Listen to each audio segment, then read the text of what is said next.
ముందుగా నాకు ఇంత ధన్యమైన జన్మనిచ్చిన నా తల్లిదండ్రులకు, ఇంత ధన్యమైన జన్మనిచ్చి నన్ను అందరి హృదయాల్లో ఆయన ప్రతిరూపంగా నిలిపినందుకు దైవాంశ సంభూతుడు, విశ్వానికే విశ్వ నట రూపం ఎలా ఉంటుందో చూపించిన కారణ జన్ముడు, నా తండ్రి గురువు దైవం, విశ్వవిఖ్యాత నట సార్వభౌమ నటరత్న డాక్టర్ పద్మశ్రీ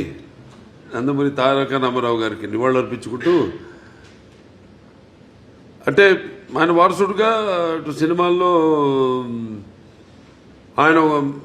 బరబడిని ముందుకు తీసుకెళ్తూ అటు అన్ని రకాల సినిమాలు, అటు పౌరాణికాలు కానివ్వండి, జానపదాలు కానివ్వండి, సాంఘికాలు కానివ్వండి, సైన్స్ ఫిక్షన్స్ కానివ్వండి,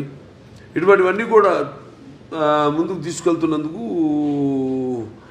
చాలా సంతోషంగా ఉంది. వాటిలన్నిటికీ ఇటువంటి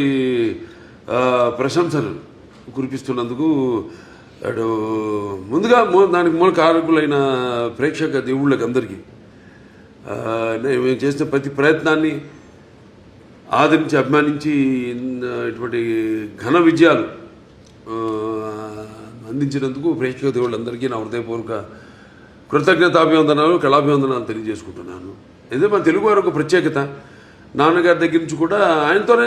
మొదలైంది. ఒక కొత్త రకపు సినిమాలు అందించడం, ప్రయోగాత్మక చిత్రాలు ముందే ఊహించి, అంటే ఒక 10 ఏళ్ళ ముందు ఎలా ఉండబోతుందో అని ఊహించి అటువంటి ప్రయోగాత్మక చిత్రాలు ఆయన మొదటి నుంచి చేయడం, దాని ప్రజలు ఆదరించడం, అంటే వెన్ను తట్టి ఇంకా ఇటువంటి మంచి సినిమాలు ఇవ్వండి అని అభినందించడం, ప్రోత్సాహాన్ని ఉత్సాహాన్ని